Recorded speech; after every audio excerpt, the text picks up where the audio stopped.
नमस्कार, स्वागत है आपका टीएसडब्ल्यू न्यूज़ में। आज का दिन भारत के अंतरिक्ष इतिहास में एक नया अध्याय जोड़ने वाला है। प्रधानमंत्री नरेंद्र मोदी ने आज आर्यभट्ट से गगनयान तक की थीम के तहत भारत के अंतरिक्ष विजन को दुनिया के सामने रखा।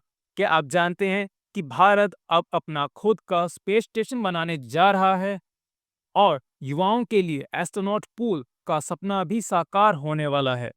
चलिए जानते हैं इस ऐतिहासिक घोषणा के हर पहलू को विस्तार से। इसरो और स्पेस सेक्टर के सभी वैज्ञानिक एवं इंजीनियर्स और मेरे प्यारे देशवासियों, आप सभी को नेशनल स्पेस डे की बहुत बहुत शुभकामनाएं। इस बार स्पेस डे की थीम है आर्यभट्ट से गगनयान तक। इसमें अतीत का आत्मविश्वास भी है और भविष्य का संकल्प भी है। आज हम देख रहे हैं इतने कम समय में ही नेशनल स्पेस डे हमारे युवाओं में उत्साह और आकर्षण का अवसर बन गया है। ये देश के लिए गर्व की बात है। मैं स्पेस सेक्टर से जुड़े सभी लोगों को, वैज्ञानिकों को, सभी युवाओं को नेशनल स्पेस डे की बहुत बहुत बधाई देता हूं। अभी भारत ने international olympiad on astronomy and astrophysics उसकी मेजबानी भी की है। इस कंपटीशन में दुनिया के 60 से ज्यादा देशों से लगभग 300 युवाओं ने हिस्सा लिया। भारत के युवाओं ने मेडल भी जीते। ये ओलंपियाड स्पेस सेक्टर में भारत की उभरती लीडरशिप का प्रतीक है। साथियों, मुझे खुशी है कि युवा साथियों में स्पेस के प्रति रुचि बढ़ाने के लिए इसरो द्वारा भारतीय अंतरिक्ष हैकाथॉन और रोबोटिक्स चैलेंज जैसी पहल भी की गई है। मैं इन प्रतिस्पर्धाओं में हिस्सा लेने वाले स्टूडेंट्स और विजेताओं को बहुत बहुत बधाई देता हूं।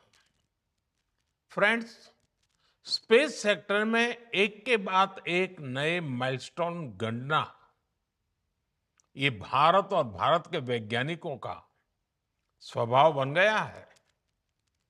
2 साल पहले ही भारत पहला ऐसा देश बना था जिसने चंद्रमा के साउथ पोल पर पहुंचने का इतिहास रचा। हम स्पेस में डॉकिंग, अनडॉकिंग की क्षमता रखने वाले दुनिया के चौथे देश भी बन गए हैं।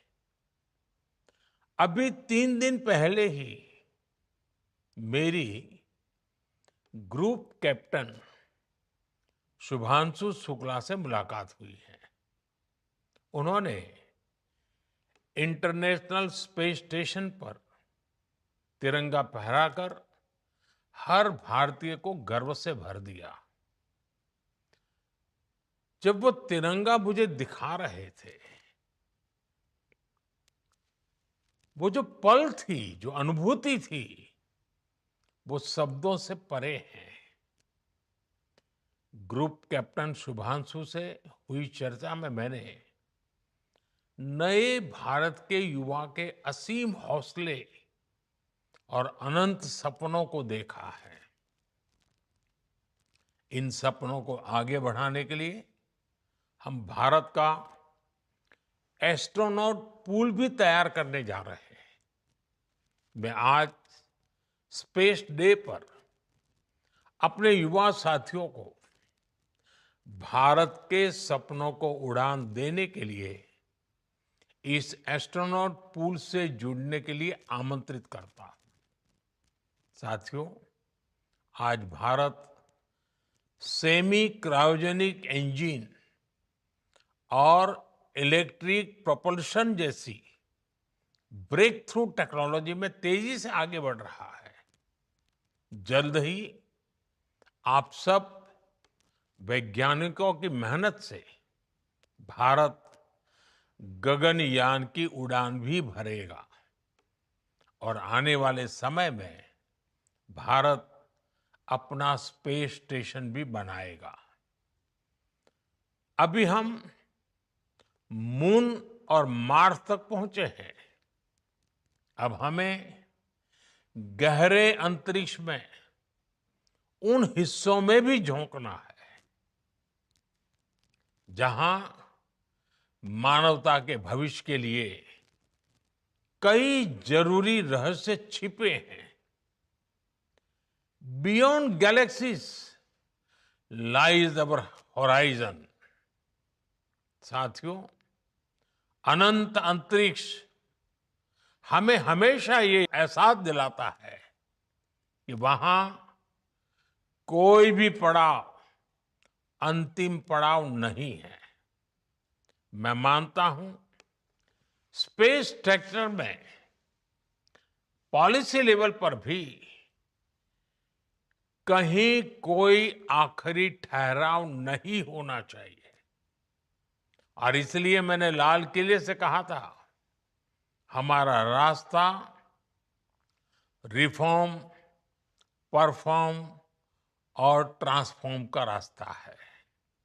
इसलिए बीते 11 वर्षों में देश ने स्पेस सेक्टर में एक के बाद एक लगातार बड़े रिफॉर्म्स किए हैं। एक समय था जब स्पेस जैसे फ्यूचरिस्टिक सेक्टर को देश में अनेक पाबंदियों से बांध दिया गया था। हमने इन बेड़ियों को खोला। हमने प्राइवेट सेक्टर को स्पेस टेक में परमिशन दी और आज देखिए, देश में 350 से ज्यादा स्टार्टअप्स स्पेस टेक के इनोवेशन और एक्सेलरेशन का इंजन बनकर उभर रहे हैं। इस कार्यक्रम में भी उनकी बढ़ चढ़ करके उपस्थिति दिख रही है। हमारे प्राइवेट सेक्टर द्वारा बनाया गया पहला पीएसएलवी रॉकेट भी जल्द ही लॉन्च किया जाएगा। मुझे खुशी है कि भारत की पहली प्राइवेट कम्युनिकेशन सैटेलाइट भी बनाई जा रही है। पब्लिक प्राइवेट पार्टनरशिप के जरिए अर्थ ऑब्जर्वेशन सैटेलाइट कॉन्स्टलेशन भी लॉन्च करने की तैयारी है। आप कल्पना कर सकते हैं, स्पेस सेक्टर में भारत के युवाओं के लिए बहुत बड़ी संख्या में अवसर बनने जा रहे हैं। साथियों, मैंने 15 अगस्त को लाल किले से ऐसे अनेक क्षेत्रों का जिक्र किया था जिसमें भारत को आत्मनिर्भर होना बहुत जरूरी है। मैंने हर सेक्टर को अपने लक्ष्य तय करने को कहा है। आज स्पेस डे के दिन मैं देश के स्पेस स्टार्टअप से कहूंगा, क्या हम स्पेस सेक्टर में अगले 5 वर्षों में 5 यूनिकॉर्न खड़े कर सकते हैं? अभी हम भारत की धरती से साल में 5-6 बड़े लॉन्च देखते हैं। मैं चाहूंगा कि प्राइवेट सेक्टर आगे आए और अगले 5 साल में हम उस स्थिति में पहुंचे कि हर साल 50 रॉकेट लॉन्च कर पाए, हर सप्ताह एक। इसके लिए देश को जिन नेक्स्ट जन रिफॉर्म की जरूरत है वो करने का सरकार का इरादा भी है और इच्छा शक्ति भी है। मैं आपको विश्वास दिलाता हूं, सरकार हर कदम पर आपके साथ खड़ी है। फ्रेंड्स, भारत स्पेस टेक्नोलॉजी को साइंटिफिक एक्सप्लोरेशन के साथ ही ईज ऑफ लिविंग का भी माध्यम मानता है। आज स्पेस टेक भारत में गवर्नेंस का भी हिस्सा बन रहा है। फसल बीमा योजना में सैटेलाइट बेस्ड आकलन हो, मछुआरों को सैटेलाइट से मिल रही जानकारी और सुरक्षा हो, डिजास्टर मैनेजमेंट हो, या पीएम गति शक्ति नेशनल मास्टर प्लान में जियो स्पेशियल डेटा का इस्तेमाल हो। आज स्पेस में भारत की प्रगति सामान्य नागरिकों का जीवन आसान बना रही है। इसी दिशा में केंद्र और राज्यों में स्पेस टेक का इस्तेमाल बढ़ाने के लिए कल नेशनल मीट 2.0 का आयोजन भी हुआ है। मैं चाहूंगा ऐसे प्रयास आगे भी चलते रहें। हमारे स्पेस स्टार्टअप भी नागरिकों की सेवा के लिए नए सॉल्यूशंस दे, नए इनोवेशंस करे। मुझे विश्वास है आने वाले समय में अंतरिक्ष में भारत की यात्रा नई ऊंचाइयों को छुएगी। इसी विश्वास के साथ आप सभी को एक बार फिर नेशनल स्पेस डे की बहुत बहुत बधाई। धन्यवाद। तो दोस्तों, ये था भारत के अंतरिक्ष भविष्य का वो सपना जिसे आज प्रधानमंत्री नरेंद्र मोदी ने सबके सामने रखा। रिफॉर्म, परफॉर्म, ट्रांसफॉर्म के मंत्र के साथ भारत अब अंतरिक्ष की नई ऊंचाइयों को छूने को तैयार है। अगर आप भी इस मिशन का हिस्सा बनना चाहते हैं तो अब समय है उड़ान भरने का। वीडियो पसंद आया हो तो लाइक करें, शेयर करें और टीएसडब्ल्यू न्यूज़ को सब्सक्राइब करना ना भूलें और बने रहें टीएसडब्ल्यू न्यूज़ के साथ।